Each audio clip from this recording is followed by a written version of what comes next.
În sfârșit, o veste bună și pentru naționala lui Pițurcă. Grecul Samaras a părăsit accidentat antrenamentul. Atacantul lui Celtic are o accidentare mai veche la genunchiul stâng și încă îi creează probleme. Samaras va afla zilele următoare dacă va juca în meciul cu România la Pireu. Grecii au aflat și ei de problemele cu accidentările din lotul României. Αυτό θα το δούμε την ημέρα του αγώνα και θα δείξει στο τέλος.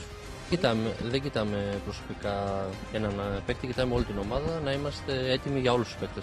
Va fi război la Pireu. Tricolorii anunță că vor da goluri ca să poată rezolva calificarea la București, iar grecii spun că nu îi vor lăsa pe români să marcheze și că vor să tranșeze calificarea în meciul din tur. Η Ελλάδα. Το σημαντικό για μας είναι να κερδίσουμε χωρίς να δεχτούμε γκολ.